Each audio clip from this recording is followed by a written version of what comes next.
ಬೆಂಗಳೂರಿನ ಒಂದು ಕೊಲೆ ಪ್ರಕರಣ ಇಡೀ ರಾಜ್ಯವನ್ನು ಬೆಚ್ಚಿ ಬೀಳಿಸಿತ್ತು. ಅದು ನೇಪಾಳ ಮೂಲದ ಮಹಾಲಕ್ಷ್ಮಿಯ ಕೊಲೆ ಪ್ರಕರಣ. ಸ್ನೇಹಿತರೆ, ಆ ಹೆಣ್ಣಿನ ಕೊಲೆಯ ಒಂದಷ್ಟು ಮಾಹಿತಿಗಳು ಈಗ ಹೊರಬಿದ್ದಿದೆ. ಮೊದಲಿಗೆ ಗಂಡ ಕೊಲೆ ಮಾಡ್ದ ಅಂತ ಹೇಳಿದ್ವಿ. ಎರಡನೇದಾಗಿ ಅಶ್ರಫ್ ಅನ್ನುವಂಥವನ ಮುಸ್ಲಿಂ ಸವಾಸ ಮಾಡಿದ್ಲು, ಅವನು ಕೊಲೆ ಮಾಡ್ದ ಅಂತ ಹೇಳಿದ್ವಿ. ಮೂರನೇದಾಗಿ ಈಗೊಂದು ಹೊಸ ಮಾಹಿತಿ ಬರ್ತಾ ಇದೆ. ಆಕೆಯ ಸಹೋದ್ಯೋಗಿ, ಆಕೆಯ ಜೊತೆ ಕೆಲಸ ಮಾಡ್ತಾ ಇದ್ದಂಥವನು, ಟೀಮ್ ಲೀಡರ್ ಆಗಿದ್ದಂಥವನು, ಫ್ಯಾಷನ್ ಫ್ಯಾಕ್ಟ್ರಿಯಲ್ಲಿ ಆಕೆಯ ಜೊತೆ ಟೀಮ್ ಲೀಡರ್ ಆಗಿ ಕೆಲಸ ಮಾಡ್ತಾ ಇದ್ದವನು ಇವತ್ತು ಆಕೆಯನ್ನು ಕೊಲೆ ಮಾಡ್ದ ಅಂತ ಮಾಹಿತಿ ಬರ್ತಾ ಇದೆ. ಆತ ಮೂಲತಃ ಒಡಿಶಾಕ್ಕೆ ಸೇರಿದಂತಹ ವ್ಯಕ್ತಿ. ಪಶ್ಚಿಮ ಬಂಗಾಳದಲ್ಲಿ ತಲೆಮರೆಸಿಕೊಂಡು ಓಡಾಡ್ತಾ ಇದ್ದಾನೆ ಎನ್ನುವಂತಹ ಒಂದಷ್ಟು ಮಾಹಿತಿಗಳು ಪೊಲೀಸ್ ಇಲಾಖೆಗೆ ದೊರಕಿವೆ. ಈ ಮಾಹಿತಿ ಬಂದಾಗ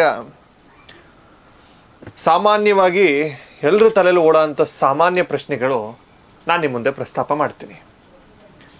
ಒಂದು ಹೆಣ್ಣು ದಾರಿ ತಪ್ಪಿದಾಗ ಎಂತಹ ಸಿಚುವೇಶನ್ಗಳು ಉದ್ಭವ ಆಗುತ್ತೆ.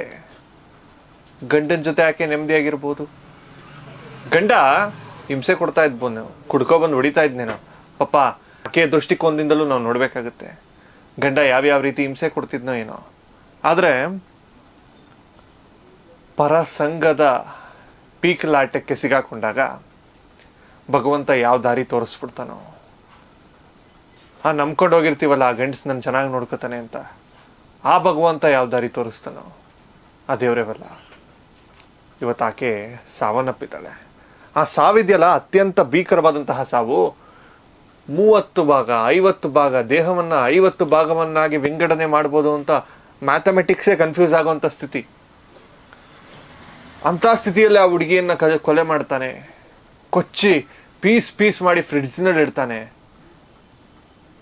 ಎಲ್ಲಿ ಸಮಾಜ ಎಲ್ಲಿಗೆ ಹೋಗ್ತಾ ಇದೆ? ಆ ಹೆಣ್ಣು ಎಷ್ಟು ನೋವು ಅನುಭವಿಸಿರ್ಬೋದು. ಬಹುಶಃ ಅಂಥ ನೋವನ್ನ ಯಾವ ಹೆಣ್ಣು ಅನುಭವಿಸದಿರಲಿ ಅನ್ನೋದು ನನ್ನ ಆಶಯ. ಯಾಕೆ ಅಂತಂದರೆ ಈ ವಿಚಾರನ ಹೇಳ್ತೀನಿ ನೋಡಿ. ನಾನು ಈ ವಿಚಾರದಿಂದ ಸ್ವಲ್ಪ ಡೈವರ್ಟ್ ಆದೆ. ಯಾಕೆ ಅಂತಂದರೆ ಇವತ್ತಿನ ಸಾಮಾಜಿಕ ಮೌಲ್ಯಗಳು, ಜೀವನ ಮೌಲ್ಯಗಳು ಏನೂ ಇಲ್ಲ ಅನ್ನುವಂಥ ಕಾರಣಕ್ಕೆ ನಾನು ಡೈವರ್ಟ್ ಆದೆ ಅಷ್ಟೇ. ಒರಿಷಾ ಮೂಲದ ರಂಜನ್ ರಾಯ್ ಅಂತ ವ್ಯಕ್ತಿ ಹೆಸರು. ಅವನನ್ನು ಈಗ ಹಬ್ಬಗೋಡಿಯಲ್ಲಿ ನೆಲೆಸಿದ್ದಂತೆ, ಬೆಂಗಳೂರಿನ ಹಬ್ಬಗೋಡಿಯಲ್ಲಿ ನೆಲೆಸಿದ್ದಂತೆ. ತಮ್ಮನೊಂದಿಗೆ ಜೊತೆಯಲ್ಲಿದ್ದ, ಪ್ರತಿನಿತ್ಯ ಮಲ್ಲೇಶ್ವರಂನ ಫ್ಯಾಷನ್ ಫ್ಯಾಕ್ಟ್ರಿಯಲ್ಲಿ ಕೆಲಸ ಮಾಡಿಕೊಂಡು ಜೀವನ ನಡೆಸ್ತಾ ಇದ್ದ. ಇದೇ ವೇಳೆ ಮಹಾಲಕ್ಷ್ಮಿನ ಪ್ರೀತಿಸಕ್ಕೆ ಆರಂಭ ಮಾಡಿದಂತೆ. ಈಗ ಅವರಿಬ್ಬರ ಮಧ್ಯೆ ಏನೇನು ಜಗಳ ಆಗಿದೆಯೋ, ಏನಾಗಿದೆ ಅನ್ನೋದು ತನಿಖೆ ಮಾಡಿದ ಮೇಲೆ ಹೊರಬರಬೇಕಾಗಿದೆ. ಪ್ರೀತಿಸಿ ಕೆಲವೊಂದಷ್ಟು ದಿನ ಜಗಳ ಕೂಡ ಆಗಿತ್ತಂತೆ. ಸೆಪ್ಟೆಂಬರ್ 1ನೇ ತಾರೀಕು ಕುಟುಂಬಸ್ಥರಿಗೆ ಕರೆ ಮಾಡಿ, ನಾಳೆ ನಿಮ್ಮನ್ನು ನೋಡೋಕೆ ಬರ್ತೀನಿ 2ನೇ ತಾರೀಕು ಅಂತ ಹೇಳಿದ್ಲಂತೆ. ಆದರೆ ಮಹಾಲಕ್ಷ್ಮಿ 2ನೇ ತಾರೀಕು ಮನೆಗೆ ಹೋಗಲಿಲ್ಲ. 2ನೇ ತಾರೀಕು ಮನೆಗೆ ಹೋಗಲಿಲ್ಲ. 16 ದಿನಗಳಾದ ಮೇಲೆ, 7-8 ದಿನಗಳಾದ ಮೇಲೆ ಆಕೆಯ ಶವವನ್ನು ಪೀಸ್ ಆಗಿರೋ ರೀತಿಯಲ್ಲಿ ಕುಟುಂಬಸ್ಥರು ನೋಡ್ತಾರೆ. ಈಗ ಪಶ್ಚಿಮ ಬಂಗಾಳಕ್ಕೆ ಓಡೋಗಿದ್ದಾನೆ ಅನ್ನುವಂಥದ್ದು ತನಿಖೆಯಲ್ಲಿ ಹೊರಬರ್ತಾ ಇರುವಂತಹ ಸುದ್ದಿ. ಈಗ ಬರ್ತಾ ಇರುವಂತಹ ಮಾಹಿತಿಗಳ ಪ್ರಕಾರ ಆತನನ್ನು ಯಾವ ಕ್ಷಣದಲ್ಲಿ ಬೇಕಾದರೂ ಪೊಲೀಸರು ಬಂಧನ ಮಾಡ್ಬೋದು. ಯಾಕೆ ಅಂತಂದರೆ ಪೊಲೀಸರ ತಂಡ, ಕರ್ನಾಟಕದ ಪೊಲೀಸರ ತಂಡ ಪಶ್ಚಿಮ ಬಂಗಾಳಕ್ಕೆ ಈಗ ಭೇಟಿ ನೀಡಿದೆ.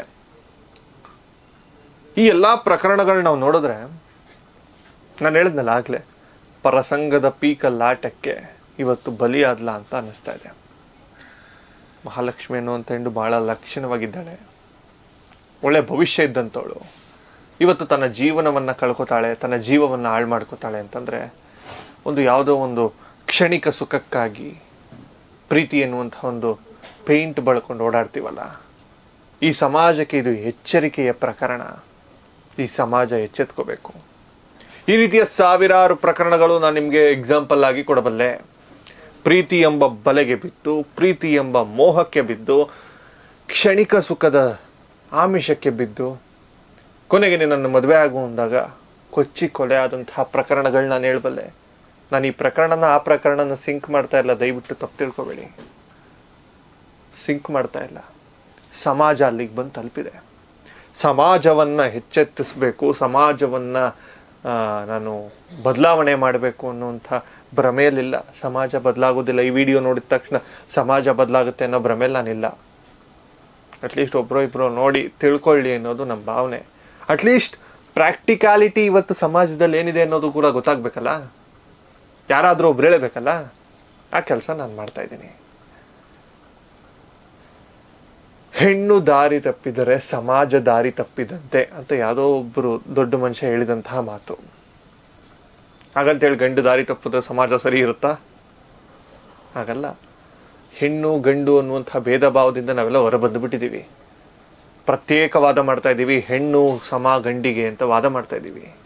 ಇಂಥ ಸಂದರ್ಭದಲ್ಲಿ ಹೆಣ್ಣುಮಕ್ಕಳು ಸಾಧನೆಗಳು ಮಾಡಬೇಕು, ಅಚೀವ್ಮೆಂಟ್ಸ್ ಮಾಡಬೇಕು, ಹೆಣ್ಮಕ್ಳು ಸಕ್ಸಸ್ ಆಗಬೇಕು, ಹೆಣ್ಮಕ್ಳು ಬಿಸ್ನೆಸ್ ಮಾಡಬೇಕು, ಹೆಣ್ಮಕ್ಳು ರಾಜಕೀಯಕ್ಕೆ ಬರಬೇಕು, ಹೆಣ್ಮಕ್ಳು ಯಾವ್ಯಾವ ಫೀಲ್ಡಲ್ಲಿದೆ ಎಲ್ಲ ಕಡೆನೂ ಬೆಳಿಬೇಕು ಅಂತ ಆಸೆ ಪಡಬೇಕು. ಪಾಪ ಆಕೆ ಭಾಳ ಮಧ್ಯಮ ತರಗತಿಯಲ್ಲಿ ಬೆಳೆದಂಥ ಆಕೆ ಗಂಡನಿಂದ ಯಾವ್ಯಾವ ಹಿಂಸೆ ಇತ್ತು ಅಂತ ಆಚೆ ಬಂದಿದ್ಲು. ಗಂಡ ಸರಿಗೆ ನೋಡ್ಕೊತಿದ್ನೋ ಇಲ್ವೋ, ಗಂಡನ ಹತ್ರ ಯಾವ ಮನಸ್ತಾಪ ಇತ್ತೋ, ಪರಸಂಗದ ಪೀಕಲಾಟಕ್ಕೆ ಇವತ್ತು ಬಲಿಯಾದ್ಲು. ಅಶ್ರಫ್ ಅನ್ನುವಂಥದ್ದು ಬಗ್ಗೆ ಹಿಂದೂ ಮುಸ್ಲಿಂ ಮಾಡಿ ಲವ್ ಜಿಹಾದಕ್ಕೆ ತಿರುಗಿಸ್ಬಿಟ್ಟಿದ್ವಿ, ಸಮಾಜನ ದಾರಿ ತಪ್ಪಿಸ್ಬಿಟ್ಟಿದ್ವಿ ನಾವೆಲ್ಲ ಸೇರಿಕೊಂಡು. ನಿಜವಾಗ್ಲೂ ಹೇಳ್ತೀನಿ, ಇಂತಹ ಪ್ರಕ್ರಿಯೆಗಳು, ಇಂತಹ ಪ್ರಕರಣಗಳು ಇನ್ನು ಮುಂದೆ ಆದರೂ ಕಮ್ಮಿ ಆಗಬೇಕು ಅನ್ನೋದು ನಿಟ್ಟಿನಲ್ಲಿ ನಾವು ಕೆಲಸ ಮಾಡೋಣ. 4 ವರ್ಷದ ಹೆಣ್ಣುಮಕ್ಕಳು ಸೇಫಾಗಿ ಬದುಕೋಕ್ಕಾಗ್ತಾ ಇಲ್ಲ, 5 ವರ್ಷದ ಹೆಣ್ಣುಮಕ್ಕಳು ಸೇಫಾಗಿ ಬದುಕೋಕ್ಕಾಗ್ತಾ ಇಲ್ಲ ಅಂತಂದರೆ ಯಾವ ಸಮಾಜದಲ್ಲಿ ಬದುಕ್ತಾ ಇದೀವಿ ನಾವು? ಈ ದೇಶಕ್ಕೆ ಸ್ವಾತಂತ್ರ್ಯ ಬಂದಿದೆ ತಪ್ಪ ಹಾಗಾದರೆ? ಒಂದು ಕಾಲಘಟ್ಟ ಇತ್ತು, ನಿಮ್ಗೆಲ್ಲರಿಗೂ ಗೊತ್ತಿರಬೇಕು. ಒಂದು ಹೆಣ್ಣು ಗಂಡು ಪರಸ್ಪರ ಪ್ರೀತಿ ಮಾಡ್ಕೊಳ್ಳಿಕ್ಕೆ ಎದುರುವಂಥ ಕಾಲಘಟ್ಟ ಇತ್ತು. ಜನ್ರೇಷನ್ನು ಬರ್ತಾ ಬರ್ತಾ ಬರ್ತಾ ಎಷ್ಟು ಚೆನ್ನಾಗಿ ಅಪ್ಡೇಟ್ ಆಯಿತು ಅಂತ ನಾವು ಇದನ್ನು ನೋಡಿದ್ರೆ ಗೊತ್ತಾಗುತ್ತೆ. 2ನೇ ಕಾಲಘಟ್ಟ ಬಂತು, ಪ್ರೀತಿಸೋದು ತಪ್ಪಲ್ಲ ಅಂತು. 3ನೇ ಕಾಲಘಟ್ಟ ಒಂದು ಬಂತು. ಆ ಕಾಲಘಟ್ಟದಲ್ಲಿ ಒಬ್ಬನ ನಾನು ಪ್ರೀತಿಸ್ಬಿಟ್ಟಿದ್ದೀನಿ, ಅವನಿಗೆ ನನ್ನ ದೇಹವನ್ನು ಕೊಟ್ಟುಬಿಟ್ಟಿದ್ದೀನಿ, ನನ್ನ ಶೀಲವನ್ನು ಅವನಿಗೆ ಕೊಟ್ಟುಬಿಟ್ಟಿದ್ದೀನಿ, ನಾನು ಅವನ್ನೇ ಮದುವೆ ಆಗೋದು ಅನ್ನೋಂಥ ಒಂದು ಕಾಲಘಟ್ಟ ಇತ್ತು. ಆ ಕಾಲಘಟ್ಟ ಎಷ್ಟು ದಿಢೀರ್ನೇ ಅಪ್ಡೇಟ್ ಆಯಿತು ಅಂತಂದರೆ, I don't bother for my body. ನಾನು ಒಬ್ಬ ಹುಡುಗ 5 ಜನ ಹುಡುಗಿಯರನ್ನು ಪ್ರೀತಿಸ್ಬೋದು, ಒಂದು ಹುಡುಗಿ 5 ಜನ ಹುಡುಗರನ್ನು ಪ್ರೀತಿಸ್ಬೋದು ಅನ್ನುವಂಥ ಕಾಲಘಟ್ಟಕ್ಕೆ ಬಂದು ತಲುಪಿಟ್ಟಿದ್ದೀವಿ. ನಾನು ಹೇಳ್ತೀನಿ ಕೇಳಿ, ಈ ಸಮಾಜ ಹದಗೆಟ್ಟೋಗ್ತಾ ಇದೆ.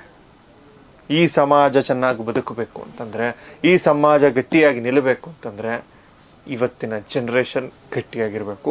ಇವತ್ತಿನ ಜನ್ರೇಷನ್ನೊಳಗೆ ಜೀವನ ಮೌಲ್ಯಗಳಿರಬೇಕು. ಇವತ್ತಿನ ಜನ್ರೇಷನ್ನೊಳಗೆ ಸಾಮಾನ್ಯ ಜ್ಞಾನ ಇರಬೇಕು. ಇವತ್ತಿನ ಜನ್ರೇಷನ್ಗೆ ಪ್ರಾಕ್ಟಿಕ್ಯಾಲಿಟಿ ಇರಬೇಕು. ಇವತ್ತಿನ ಜನ್ರೇಷನ್ಗೆ ಎಥಿಕಲ್ ಲೈಫ್ ಹೇಗೆ ಲೀಡ್ ಮಾಡಬೇಕು ಅನ್ನೋದು ಗೊತ್ತಿರಬೇಕು. ಇಲ್ಲ ಅಂತಂದರೆ ಇವತ್ತಿನ ಸಮಾಜ, ಇವತ್ತಿನ ಪೀಳಿಗೆಗೆ ಭವಿಷ್ಯ ನನಗಂತೂ ಕಾಣಿಸ್ತಾ ಇಲ್ಲ. ಒಂದಷ್ಟು ಜನ ಬೈದಿರ ಕಮೆಂಟ್ ಮಾಡಿ, ಕಮೆಂಟ್ ಬಾಕ್ಸ್ ಇಸ್ ಯುವರ್ಸ್.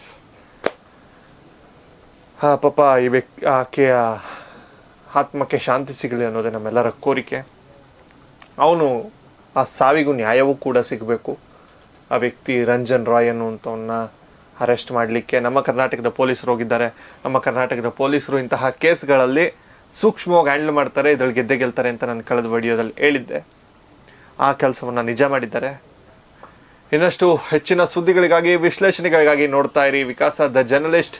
ನಾನು ವಿಕಾಸ್ ಶಾಸ್ತ್ರಿ, ನಿಮ್ಮ ಧ್ವನಿ. ನಮಸ್ಕಾರ.